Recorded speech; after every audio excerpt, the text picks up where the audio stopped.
So, PlayStation 5 accessories have released, but the PlayStation 5 hasn't.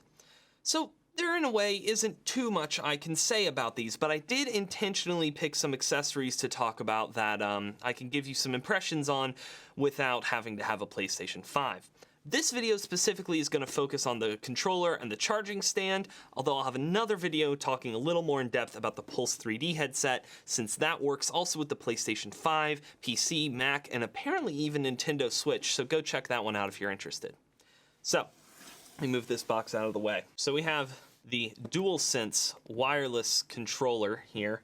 They say that it heightens your senses. I don't know, maybe something about chewing 5 gum.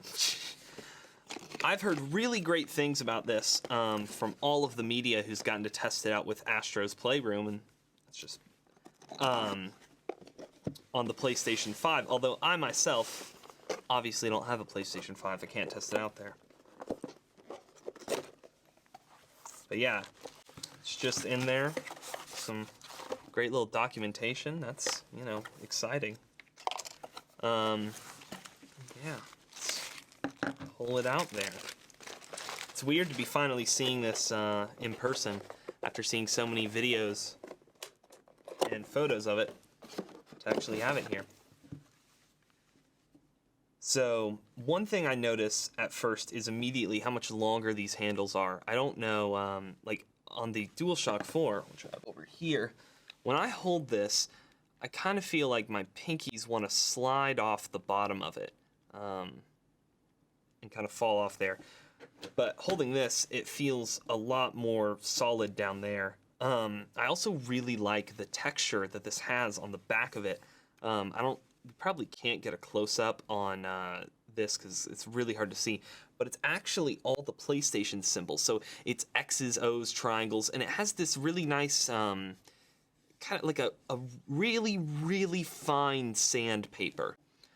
But it has a really good feel to it, really good heft, I would say. It feels really solid in my hands. It actually reminds me a lot of how solid my Nintendo Switch Pro controller feels, although it's definitely heavier than this. But in terms of holding it here, it definitely, yeah, it's a hefty one. Like, this weighs a lot more than the DualShock 4 did, but I like it. It feels really nice to me. So yeah, these sticks feel good.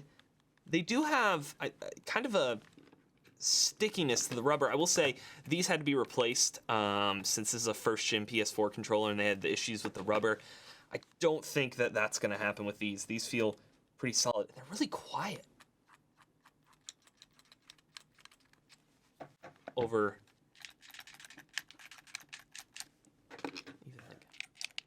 Yeah, it's much less of a click and more of a, like, just a tiny little sound there. So that's really nice. These feel really good.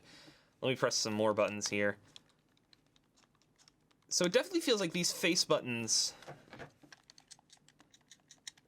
might have a little less travel to them. They're definitely quieter. This thing's really quiet, which makes sense since it has a built-in microphone. I'd say that D-pad feels about the same to me.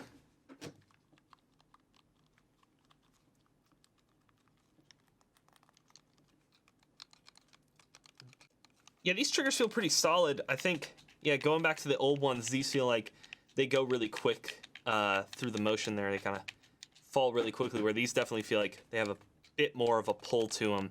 And yeah, overall, feels really solid. But yeah, the lighting on here is way more subtle, which is really nice. Yeah, overall, I really like this. This feels much more like something I'd want to play with a really long time. It reminds me a ton of the ergonomics of my Switch Pro controller when it comes to just like holding it. I feel like I can hold this thing for a very long time and be comfortable with it. Which is something I didn't feel really... I mean, the DualShock 4 was an obvious improvement over the DualShock 3, but I mean, this is even an improvement yet again. I really, really love this. Really love the texture on this. I'm very excited to play games with this. That's for sure. Let's take a quick look here then at something a little less exciting. With the charging stand. This box is heavy. Like, There's a decent amount of heft in here. It's probably from the converter stuff, yeah, because you've got your brick that pulls in. So it's kind of a standard figure 8 plug, and you got like a connector that goes to the wall. But we'll just look at the actual stand itself here. No plastics on anything in the sense of like having to unwrap anything. So that's interesting. Yeah, this is like shockingly hefty, I feel like. And yeah, it totally looks like a tiny PlayStation 5. Kind of, does it go this way, I guess? Yeah, I guess that's it. Huh. Yeah, that actually, yeah, that just kind of falls in there. It has a click in the thing. I don't know if you can hear it. And it just happens whenever you set it down on there. But I don't hear it when I put the controller on there unless I'm like putting it backwards. Maybe it goes the other way? No? That's the way it fits in there. Because I'm not hearing the... Am I doing something wrong? I feel like I'm doing something wrong with this. It does not feel secure in there at all. But, yeah, I was expecting when it said that it attached with a clip to not be, like, about to fall off. That's really interesting. Yeah, it doesn't go kind of down in there at all. That's weird. That is unexpected, actually. I'll have to try to plug that in later to see how that, if that actually works the way I expected it to. Hey guys, Post Studio Isaac here, and I have put the DualSense charging station in my little entertainment setup here. I will say, actually setting this down in here, while it does kind of, I mean, it's still, you kind of have to go in mic first. I do hear the click and see it charge, and I think having it plugged in and being able to see it charge gives me a bit more confidence. And since it sits here, I mean, it's not going to fall off here, obviously, but it does catch a little, but it takes a tiny bit of muscle memory to get it aligned properly. It's really easy to do that. Where you put it back like this, you actually need to like put it with that mute button. Like, it's hard to get it right, I noticed. So I don't know, it's not too bad, and I feel like I get used to it, but it definitely requires more effort than something like the one for the PS4, where you did have to line it up, but then you just pushed down and you knew it was in. With this, I mean,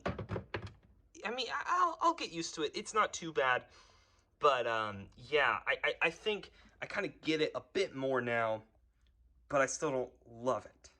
Anyhow, if you want to see me talk more about the Pulse 3D headset here, go click on that other video I've got on here. And, yeah, thank you so much for coming to check out these controllers with me.